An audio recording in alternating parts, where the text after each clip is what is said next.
The Grand Concord station floated in the dark between two blazing pulsars, its metal skin glowing with the light of nearby stars. It was the meeting place for the most powerful leaders in the galaxy, a place where peace was kept through uneasy agreements. Today, the station was crowded, and the air inside felt tense. Ships from 12 alien civilizations had arrived in the last few hours, their designs so different that the docking bays looked like a patchwork of strange technology. Lord Captain Xyrath of the Vorn hegemony stood at the center of the main council chamber. His tall frame and four-jointed arms made him look even more imposing under the bright lights. His deep silver eyes scanned the room as the last of the delegates took their seats around the vast round table. The crystalline envoys from the Oral shimmered like cut diamonds, each movement sending tiny rainbows across the chamber walls. The insectoid matriarch Zyra's chitin plates shifted in color with every emotion, now showing a nervous dark red. Energy beings from the luminary pulsed softly inside containment shells that let them hold shape in solid environments. All eyes were on Xyrath. Without a word, he pressed a control panel on the table. A holographic projection appeared in the air above them. A ship, long and sleek, with a black hull traced by glowing golden lines that shifted like molten rivers. It drifted slowly through space, then in an instant seemed to vanish and reappear kilometers away, leaving a faint ripple in the stars. "This," Xyrath said, his voice calm but heavy, "is the human vessel they call Aegis-Class." The room fell silent except for the faint hum of the hologram. Some leaned forward, studying the strange patterns along its hull. Others frowned, unsettled by the way it seemed to bend the background light. "This ship," Xyrath continued, "is not just another human war machine. Our observers report that it disappears from sensors, reappears in different locations, and bends time around itself.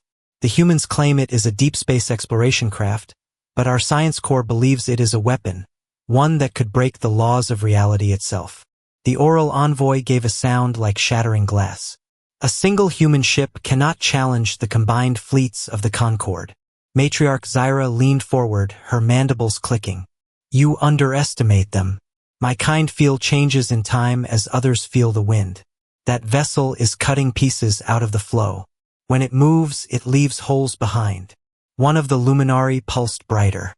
"If the humans can cut time, they can erase fleets before a single shot is fired." A mechanical envoy from the synth collective spoke in a flat tone.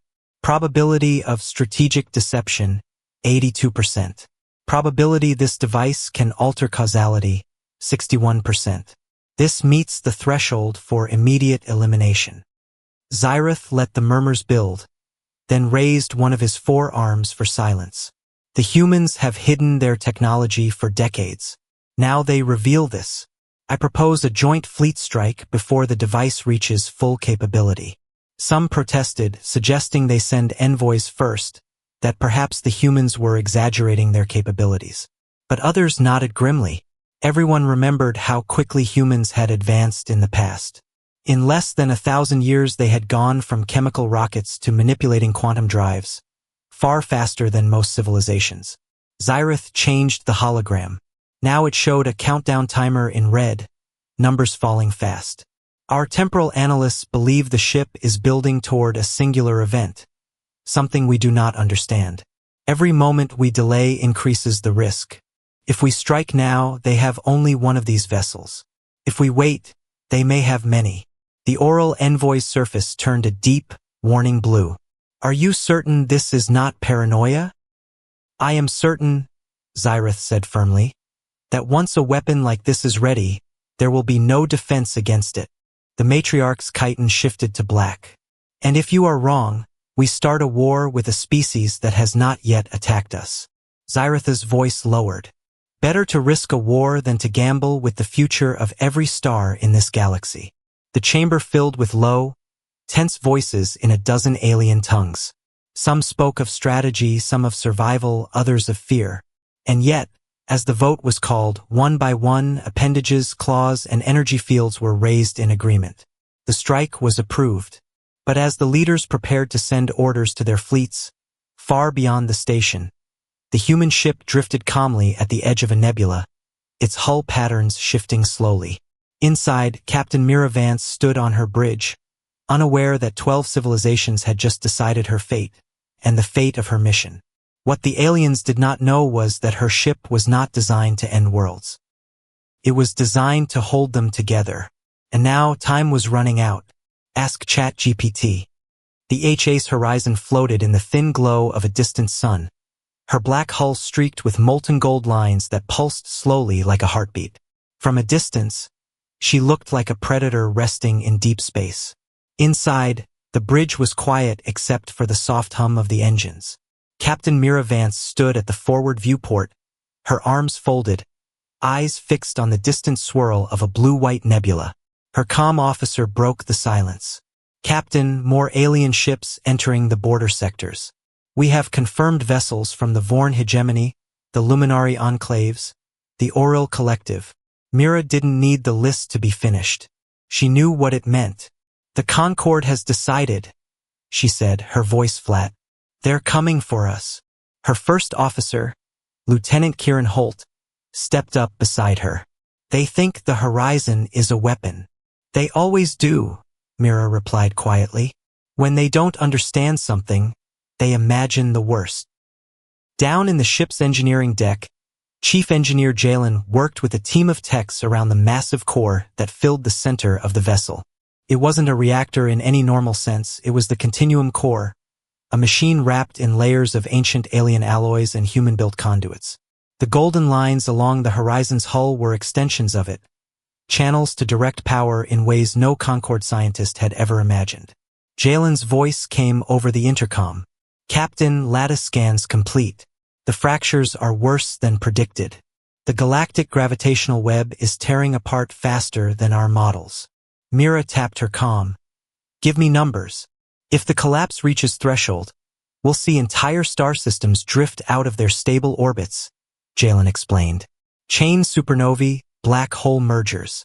Within 50 years, the galaxy will start breaking itself to pieces. No stopping it then.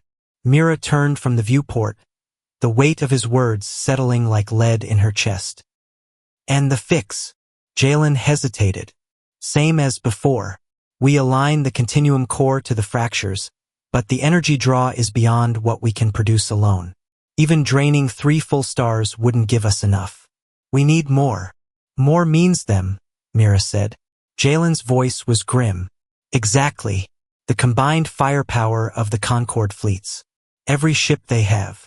On any other mission, letting 12 enemy armadas shoot at your ship would be suicide. On this one, it was the only hope. In the navigation pit, Ensign Deva glanced up from her console. Captain, long-range sensors show multiple fleets entering attack formation. Estimated time to engagement, just over an hour. The bridge crew exchanged uneasy looks. They all knew what that meant. The aliens weren't coming to talk. Mira opened a private channel to engineering. Jalen, how ready is the core? We've synced the outer harmonics, he answered. But the inner matrix still needs final alignment. That's the dangerous part. One wrong calculation and the whole thing rips open the very fabric we're trying to mend. Dangerous is the job, Mira said. Get it done. She turned to her first officer. Send word to Earth Command.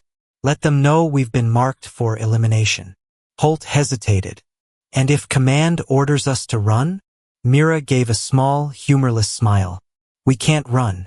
If we fail here, the galaxy breaks whether we're alive or not. In the dim light of the engineering bay, Jalen ran his hands along the glowing conduits that fed into the core. He thought of the old records, fragments found buried beneath Europa's ice sheets, blueprints left behind by a civilization no one had ever met. They'd tried to build something like the Horizon before, but they'd failed. Whatever disaster had claimed them had erased almost all traces, leaving only warnings etched in alien glyphs. Humanity had taken the risk anyway. The core pulsed once, its golden light washing over the bulkheads. Jalen checked the readings. The fractures in the gravitational web were worsening every hour. He imagined the galaxy as a glass dome with hairline cracks running through it. The longer they waited, the more likely it was that one crack would spiderweb through the whole thing. Up on the bridge, Myra's comm officer reported another fleet arrival. Oral strike groups are moving into range. They've deployed carriers and long-range artillery platforms. Myra nodded slowly. They're making sure we can't run, even if we tried. Her gaze swept over the crew. Every face was set with quiet determination. They all knew this mission was the most important one humanity had ever undertaken. They weren't fighting for territory, for glory, or even for survival. They were fighting to keep the stars themselves from dying. The hum of the Horizon systems deepened as Jalen began cycling the core toward full readiness. Gold light traced through the ship's inner corridors, running like liquid fire through the conduits. Crew members paused to watch it, aware that they were standing inside something that might rewrite the fate of the galaxy. Myra stood by the viewport, watching the distant points of alien ships move into their killing formation. She imagined what those captains were thinking, how certain they must be that they were doing the right thing. To them, the Horizon was a monster waiting to be unleashed. She tapped the comm again. Jalen, how much power do we need from their fire? Every joule they can throw at us, he replied. We'll take it, bend it, and feed it straight into the repair sequence. If it works, the lattice will hold. If it doesn't, we won't be here to see it, Myra finished for him. The ship drifted silently, a lone shadow against the nebula's glow. Beyond the horizon of stars, 12 alien armadas closed in, their weapons charging, their captains certain they were about to save the galaxy from the humans. None of them knew that the only way to save everything was to destroy the Horizon, by firing with everything they had. And Myra Vance was ready to let them try. On the Grand Concord station, the council chamber was filled again. But this time the mood had shifted. The vote for a strike had already been passed, yet not all delegates felt certain. A few argued that a final attempt at diplomacy might still prevent bloodshed. Others dismissed the idea, saying humans would never reveal the truth about their mysterious ship. In the middle of this tension, the chamber doors opened. A tall man in a dark navy uniform stepped inside, flanked by 2 neutral station guards. His hair was peppered with gray, his eyes steady but wary. Elias Rourke, human envoy, had come alone. The room quieted as he crossed the floor to stand before the 12 leaders. Lord Captain Zyrith, Rourke began, bowing slightly. Honored delegates, I ask for a moment to speak before you commit to something that cannot be undone. Zyrith leaned back in his chair, silver eyes cold. If this is another denial, save your breath. We have seen the recordings of your Aegis-Class vessel. We know what it is. You think you know? Rourke said, his voice calm but carrying across the room. He activated a small device on the table, and a new hologram appeared. It was a map of the galaxy, but not as they were used to seeing it. Along the spiral arms, faint glowing threads connected systems together like strands of silk. This, he explained, is the galactic gravitational lattice. It's what keeps stars where they are, keeps systems stable, keeps life possible. Some delegates leaned closer. Others frowned, unimpressed. Rourke pointed to several areas where the threads were cracked and fading. These fractures are growing. Within 50 years, the lattice will fail. Systems will drift, collide. Black holes will multiply. Star after star will die. The crystalline oral envoy made a sharp chime. You expect us to believe that humans alone have discovered this? That none of our sciences could see it? You didn't look for it, Rourke said simply. Most species focus on faster, more efficient travel. No one asked what decades of bending space might be doing to the structure that holds it together. The matriarch Zyra shifted in her seat, her chitin rippling in colors of unease. My people feel changes in time and space. We have sensed something wrong for years, but we thought it was natural drift. Rourke's tone softened. It isn't natural.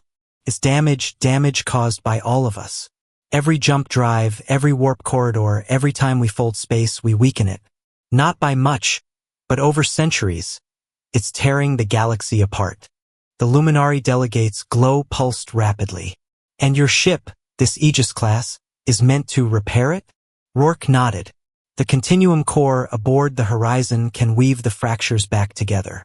But it needs energy, more than humanity can produce. The only power source large enough is the combined fire of our fleets, Zyrith interrupted sharply. Yes, Rourke admitted. If you attack us, if you pour all your fire into our hull, we can channel that into the repair process. That's the only way to do it in time. A low wave of disbelief swept the room. The oral envoy's surface darkened to a deep blue of suspicion. You expect us to believe you will let us fire every weapon we have at you, and somehow this will fix the galaxy? This sounds like a trap. Rourke's voice stayed level. It is a risk, a huge one, but the alternative is worse, total collapse. The Synth Collective's machine envoy word. 71% probability this scenario is a deception designed to neutralize our fleets. I understand your fear, Rourke said. I can give you our research data, real-time readings, the full calculations. Verify them yourselves. He tapped his device again, sending massive data files into the Council's secure network. Complex graphs, simulations, and lattice scans filled their personal displays. Some delegates studied them intently. Others didn't even glance at the numbers. The matriarch's colors shifted again, this time toward pale yellow. These patterns match what my kind has felt in the lattice, she murmured. The cracks are real. But before she could speak further, one of the psychic HFY delegates stiffened violently, clutching its head. Its voice came out as a desperate hiss. The countdown is moving faster.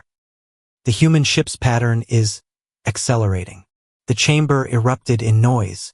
To those already suspicious, it was proof that Rourke had lied, that the Horizon was preparing to fire some reality-breaking weapon. It's not what you think, Rourke tried to say over the noise. The acceleration is because of your fleet's jump drives. They're destabilizing the lattice even more. Zyrith stood abruptly, cutting him off. Enough. You had your chance. In one cycle, the fleets will move into firing position. If you truly want peace, order your captain to shut down the core and surrender the ship. Rourke met his gaze, knowing it was useless to argue. If we shut it down, there will be nothing left to save.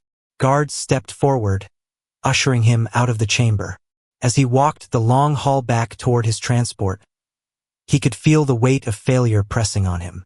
The Concorde wasn't going to wait, and they weren't going to listen.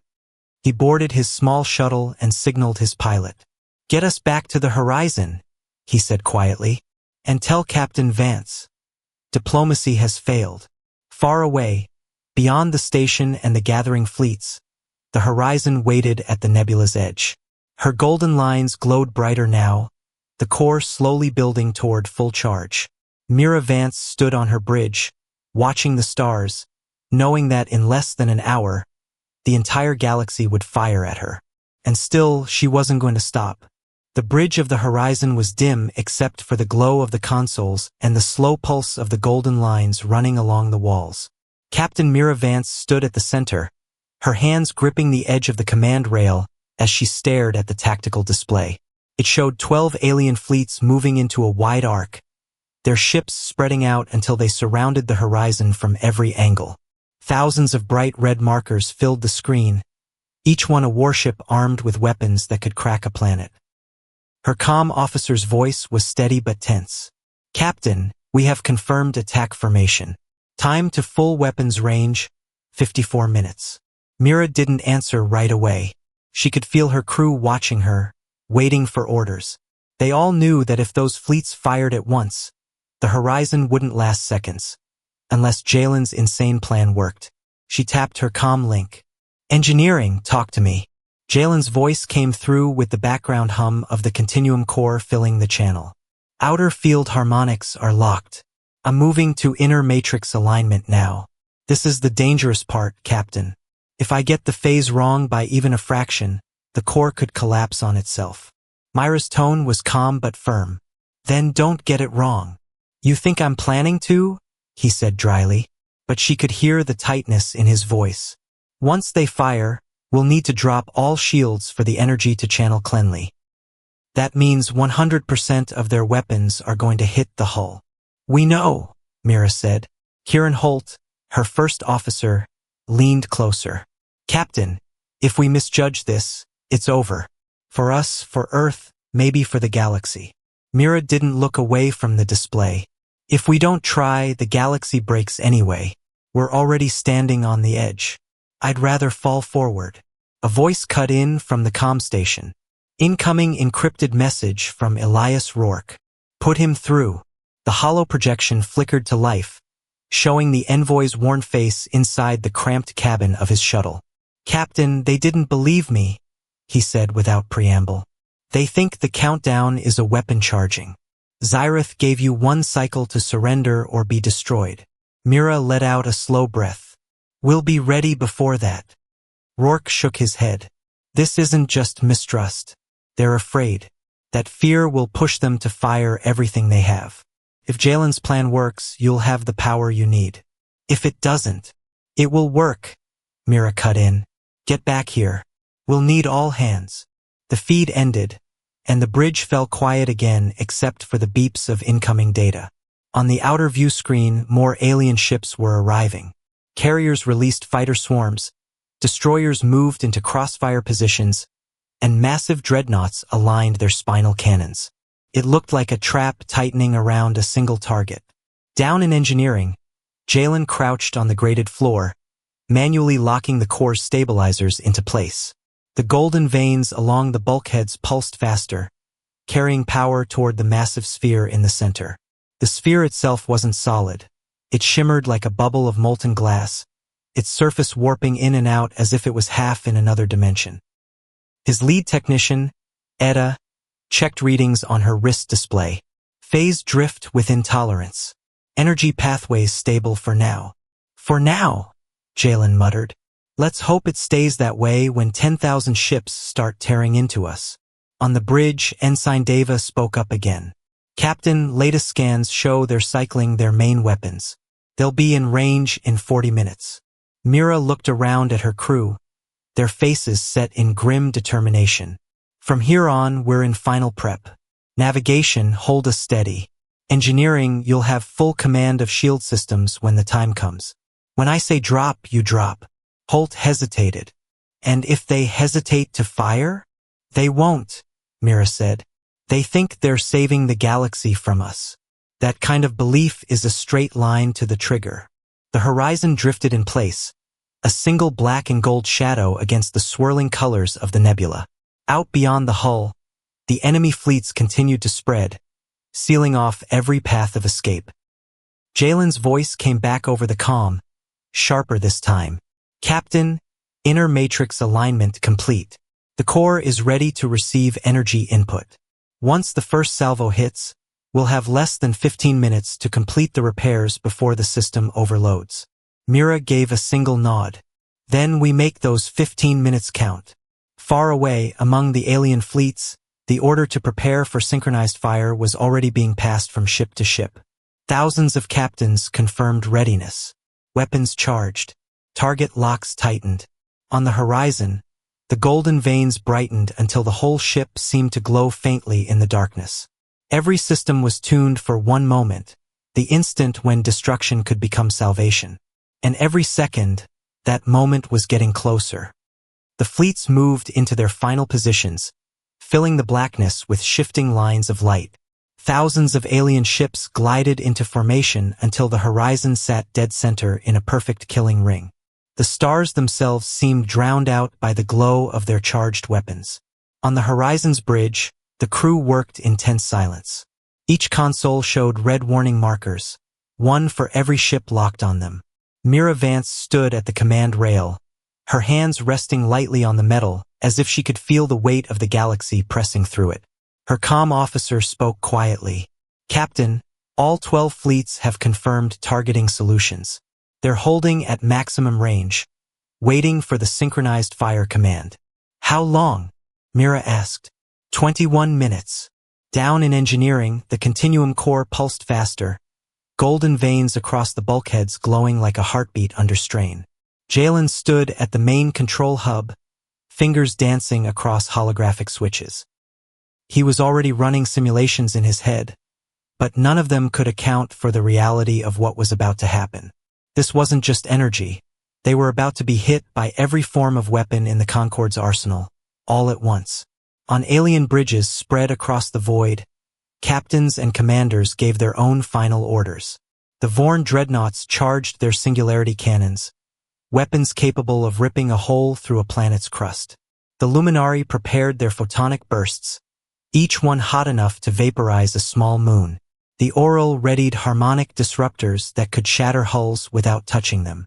Every fleet had brought its deadliest tools for this one moment. Back on the horizon, Ensign Dava's voice broke the silence.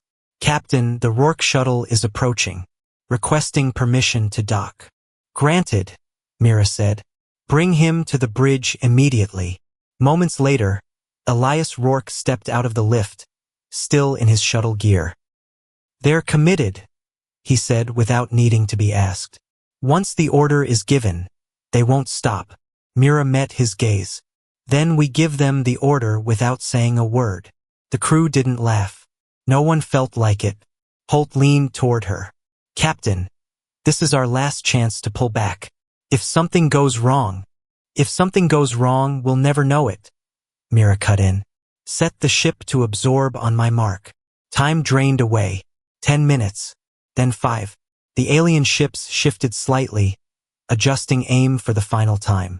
In the void, thousands of weapon barrels, emitters, and focusing arrays pointed directly at one lone ship, its black hull streaked with living gold. Jalen's voice came over the comm, steady but with a weight behind it. "Captain, the core is primed. I'm dropping safety limits. Once the first shot hits, there's no turning back." Mira stood straighter. "All stations, prepare for impact. Engineering, stand by." The comm officer's voice was tight. "Captain, alien fleets transmitting a final demand for surrender." "Play it." Admiral Xyrath's face filled the forward display, silver eyes narrowed. "Human vessel, you have one last chance. Shut down your core and power down your ship. Refuse, and you will be erased from existence." Myra's reply was quiet but clear. "Admiral, you're about to save the galaxy. I hope one day you'll understand how." The connection cut. A single tone rang across every alien ship, the signal to fire. "Drop all shields," Mira ordered. From the horizon, golden light dimmed along the hull as the protective fields fell away, leaving bare metal exposed to the full wrath of the fleets. In the void, the first flashes appeared, lances of white, arcs of blue lightning, swirling masses of red plasma. Beams of soundless energy ripped toward the horizon from every direction, crossing the empty black like threads weaving into a single blazing knot. They hit. The hull screamed through vibrations that shook every deck.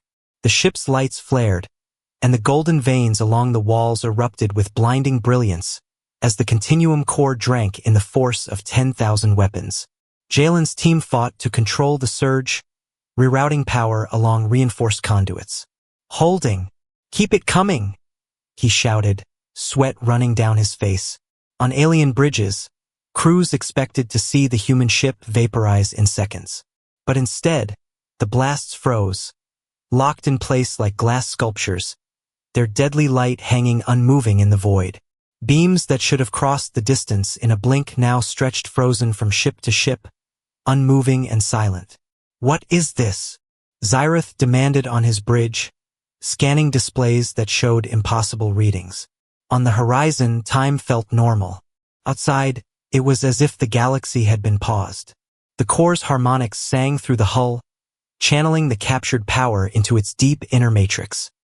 Golden arcs pulsed out into the void, invisible to alien sensors, reaching into the lattice that held the stars in place. Mira gripped the rail, watching the still battlefield outside. "Jalen, tell me it's working." His voice came back, sharp and certain. "It's working." The repairs had begun. Inside the horizon, the air thrummed with a strange vibration, as if the ship itself was holding its breath. Outside the windows, thousands of frozen beams and bursts of energy hung in space, glowing like a giant web of light. The alien fleets were locked in that single instant, unmoving, unaware that time for them had stopped. Jalen stood in engineering, his eyes fixed on the readouts. The continuum core roared with power, its molten gold patterns swirling faster and brighter than ever before. The alien fire wasn't just feeding it. It was flooding it, pouring in enough energy to light entire star clusters. The challenge was controlling it before it tore the ship apart. Stabilizers holding, Etta reported from her station, her voice shaking slightly. Lattice resonance climbing, 40%, 50. Jalen adjusted the harmonic controls with quick, precise movements. Keep it steady. If the flow spikes too fast, we'll blow the core and half this sector with it. Up on the bridge, Mira watched the tactical display change as golden pulses spread outward from their position. These weren't weapons, they were threads, invisible to the eye unless you had the right sensors. They snaked into the galaxy's gravitational web, finding the cracks and binding them together. Captain, Sarah Chun, the science officer, said quietly, "Lattice restoration is active. We've sealed 2 major fractures already. If this keeps up, we can repair the worst of the damage before the field collapses." "Then let's keep it up," Mira replied, her voice calm but her eyes fixed on the frozen enemy ships outside. Rourke stood at the rear of the bridge, watching in silent amazement. "They have no idea," he said softly. "Every one of them thinks they're killing us right now." "That's the point," Mira said. "If they knew what was happening, they'd panic and stop firing. And we need every bit of that energy." Back in engineering, the power flow surged, the golden veins along the hull brightening until the light was almost blinding in some corridors. Jalen gritted his teeth, forcing the overload into controlled channels. 90 seconds until harmonic saturation, he called out. "Once we hit it, the core will start sealing the deep fractures. After that, there's no stopping it." The vibrations grew stronger, deep enough to be felt in the bones. The crew could sense the strange stillness outside, like the galaxy was holding its breath with them. Sarah's voice came over the comm. "Captain, we're getting clear sensor data on the lattice. It's beautiful. The damaged lines are knitting together one by one. The whole structure is getting stronger." Mira allowed herself a small smile. "Record everything. When this is over, they'll need proof." Etta's tone in engineering shifted from tense to almost awed. "Captain, I'm watching systems across the galaxy stabilize. Stars are falling back into safe alignment. Even small fractures are healing themselves now that the major ones are sealed." Jalen's fingers never stopped moving over the controls. "We're not done yet. Hold it together for another 5 minutes and we can give the galaxy a clean bill of health for centuries." The ship groaned as the core pushed into its final phase. The threads of golden energy reaching out into the void were now woven into a vast network, binding the stars like stitches in a cosmic wound. Mira stepped closer to the viewport, looking at the frozen weapons just meters from her hull. In this moment, she knew the truth. If they had wanted to, they could have turned that energy back on the fleets, erasing them all. But that was never the mission. Humanity wasn't here to win a war. They were here to stop one from ever being needed. "Jalen," she said over the comm, "how long until we're at full repair?" 3 minutes, he replied. 2 if we push the core into overdrive, but that'll burn it out completely." "Do it," Mira said without hesitation. "We'll deal with repairs later. Right now, the galaxy comes first." Jalen keyed in the override. The core flared so brightly it turned the engineering deck into a chamber of molten light. The energy field pulsed outward one last time, and the lattice across the galaxy shivered, then locked into perfect stability. "All major fractures sealed," Etta announced, her voice filled with disbelief. "Captain, it's done." Mira exhaled slowly. "Then let's leave them a message before time starts again." Sarah was already at work, building a transmission that showed the before and after scans, the proof of what had been repaired, and the fact that the alien fleets had been the power source that made it possible. They added the final note, "We could have destroyed you. We chose to save you instead." With the message ready, Jalen began shutting down the core's temporal field. The golden veins dimmed, and the vibration in the air faded away. Outside, time began to move again. The frozen beams vanished, their energy spent. Across the fleets, alien captains stared at their displays in shock. There had been no explosion, no wreckage. The human ship still floated before them, undamaged, glowing faintly like a dying ember. And then the message played. When the message ended, there was a long, heavy silence across the alien channels. The 12 fleets hung motionless in space, their weapons cold, their crews staring at screens filled with data they could not deny. On the Horizon's bridge, Mira waited. She knew they were all scrambling to confirm the readings, checking their own long-range sensors, comparing before and after scans of the gravitational lattice. It would take only minutes for them to realize every fracture, every instability was gone.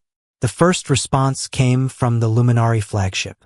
A calm, shimmering voice filled the channel. "Human vessel, our temporal readings confirm your claim. The lattice is whole. The distortions have vanished." Next came the deep chime of the oral envoy. "Our harmonic scans agree. What you have done should have been impossible." One by one, the others joined in. Some sounded stunned, others almost ashamed. The matriarch Zyra's voice was last, her mandibles clicking slowly. "You told the truth, Captain Vance, and we tried to destroy you." Mira kept her voice steady. "You thought you were defending your worlds. I can't fault you for that. But now you see this was never about Earth. This was about all of us." On the Vorn flagship, Lord Captain Zyrith stood before his crew, silver eyes fixed on the human ship on his screen. He had been the one to push for the attack, the one to call the Horizon a weapon. Now the proof was undeniable. Slowly, he opened a channel. "Captain Vance," he said, the edge in his voice gone. "It seems I owe you, and your people, an apology. You have saved our galaxy." "Apology accepted," Mira replied simply. Around the galaxy, news of the event began to spread. The fleets withdrew from their attack formation, ships peeling away one by one. Messages flooded in from science councils, military leaders, and civilian networks, all wanting to confirm what had happened.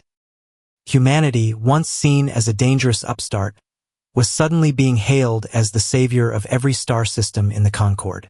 Down in engineering, Jalen slumped against the console, exhausted but grinning faintly.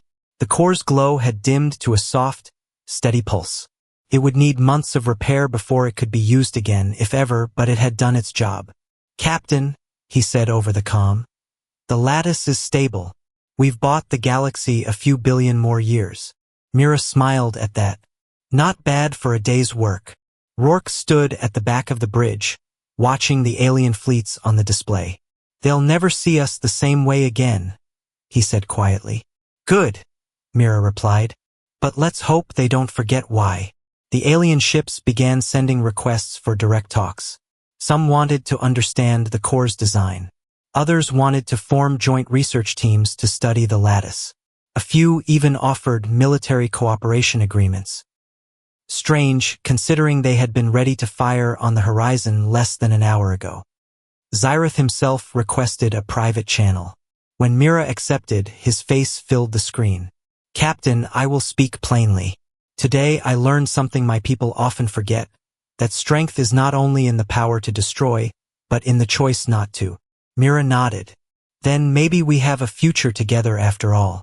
In the days that followed, the Horizon became a symbol, not just for Earth but for the entire Concord. The ship that could have been the galaxy's most feared weapon had instead been its salvation. Scholars called it the moment of stillness, the instant when time itself seemed to freeze and the galaxy's fate turned. For the crew of the Horizon, life returned to the routines of deep space, though the weight of what they had done would never leave them.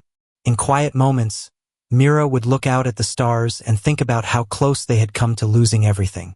One evening, Jalen found her there, leaning on the viewport rail. "Thinking about what's next?" he asked. "Always," she said. "The lattice is fixed, but space has a way of finding new problems for us to solve." He chuckled. "Let's hope the next one doesn't need 10,000 alien warships shooting at us." She smiled at that, but her eyes were serious. "You saw those ancient schematics, the ones from Europa." "Yeah," he said slowly. "They had more pages, Jalen. Diagrams we still don't understand. And one heading we could translate. She looked back at the stars. Phase 2 outer structures. Jalen frowned. Outer structures?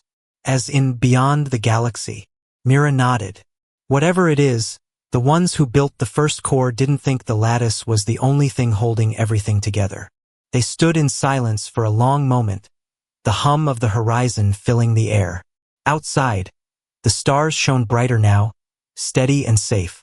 For the first time in centuries, the galaxy's foundations were whole. But somewhere out there, past the spiral arms and into the dark, something else was waiting. And when it came, humanity would be ready.